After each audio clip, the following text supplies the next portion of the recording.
Yeah, hi guys. Just thought I'd do a slightly quick rundown on how people are looking at Jesus and really should be looking at Jesus. Okay, so after you've gone through your salvation steps and that, which is pretty much going through this part, you just give yourself to Jesus and just say, yes, Jesus, fix me, please, and let him start to work on you and start to follow him, and he will help you with your issues. Once you accept him, he'll start removing your addictions and dirt and all that sort of stuff. So what you're doing is you're basically entering into a marriage, alright? So you've got your agreement, that sort of stuff, and he tells you what the agreements are, and love you forever, and all that sort of thing. So you're basically in a marriage, alright? That's the way you got to look at it. Hence the name Bride of Christ. Alright, so the brides, not just women or that sort of stuff. There's none of this sex stuff in heaven anyway.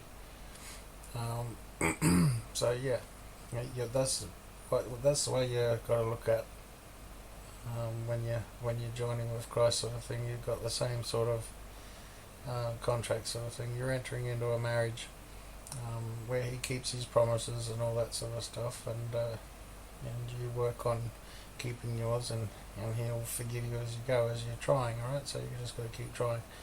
That's pretty much it. So at the start, so what you've got, so your next step is you basically got that these two things are pretty much the same.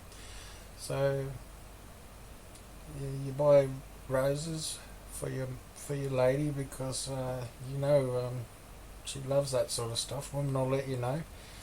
And that's another thing about Jesus. He lets you know, and God, he lets you know exactly how to please him, alright? And you don't go outside those boundaries. Don't go making up your own little parties like Christmas or whatever to try and please him, because it won't work. He's told you what he likes, and he's given you feasts and festivals that you should be following to please him. So that's what you do. You don't upset your missus. You do what makes her happy. Alright? Well, same thing, so you give flowers to her. Right? And this comes down to the people that say water baptism. Don't do water baptism. They like teaching this sort of thing.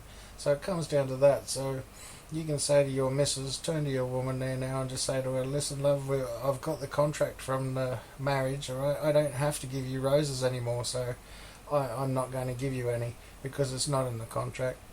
And that's the way they look at water baptism, alright? It's not in the contract, so they don't have to do it, alright? Even though this is pleasing, they're in a marriage, and this is the way you got to look at it, sort of thing.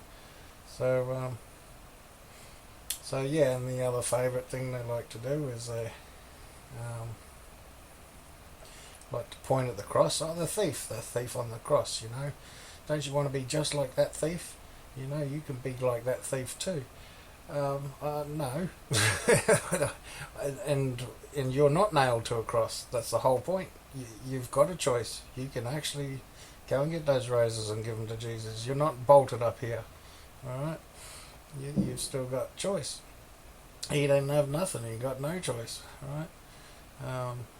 God will save who he wants to save, sort of thing. But anyway, he said he'd take him to paradise. Alright? So, basically, you know, if you're pointing at the cross sort of thing as your goal in life, you know, it's sort of like talk to the hand. So when you have a look at what we got here, so yeah, you see, for baptism, for I have given you an example that ye should do as I have done to you, sort of. So you can see where it says there. So you've got here, this is the thing the once saved, always saved don't realise, well, pretty much all across the board don't realise. You don't have to do that for salvation, right? So, no, they're right, you don't have to do that. So here's how it works. There's not one salvation, there's three. Alright, so you've got pre, mid, post tribulations. your raptures. Alright, so the bride goes to the third heaven, alright, and the bride can now go to all the other areas as well. Then you've got the lukewarm left behind church, and tribulation saints go to paradise, alright? Same as the fellow on the cross. He goes to paradise, alright? And then you've got the third time he comes is for Judah, who inherit the earth. So that's your wings of the eagle one as well. Alright, so the bride is Luke. Luke talks to the bride, and the bride pray to be counted worthy. The bride read Luke. If you're a Jew, you can read Matthew. That's why everyone thinks they're a Jew. They keep reading Matthew. Mark is for the tribulation church. This is the mob that think they're Matthew and haven't figured it out yet, or they're asleep. So when they go through tribulation, they'll need to be reading Mark, and that'll let them know.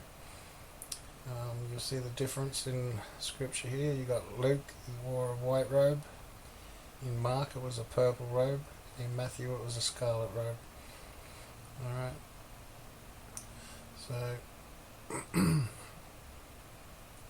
So this is what it comes down to, is the difference between the bride and the church. Is the bride loves her husband and wants to please the husband, and wants to give up sin, and wants to keep improving and get better, and be clean and stop sinning. That's what the bride wants to do. Right, to be holy like Jesus, and he led that examples to be like that. So this is the thing. You don't keep sinning. You work at getting rid of your sin, and you ask Jesus to take it from you, and desire to be with him, and desire him to come, and all that sort of stuff. If you've got none of that, if you have no thirst for his return or his coming and that, you need to work on it, because that's pretty much it. So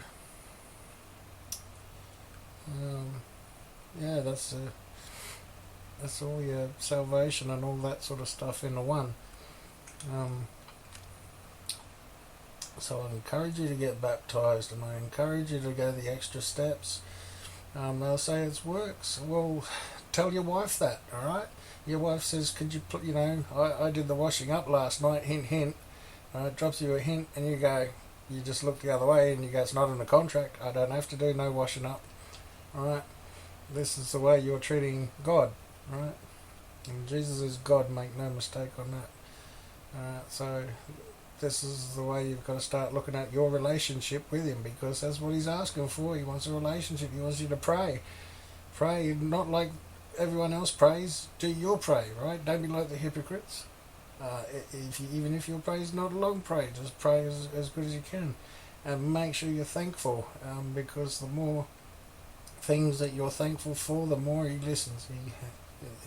Trust me, he loves people that have been thankful for things, and then pray for other people, and then ask him to correct you in areas where you need to be corrected. Be specific. Don't say world peace or I need my whole life fixed. You tell him which areas, what do you need to work on, and what do you need help with.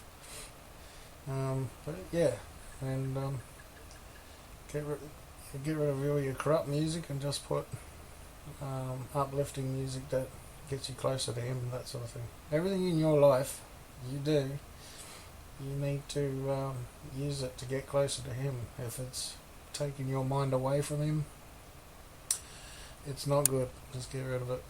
Alright, so yeah, buy some roses. Alright, God bless, guys.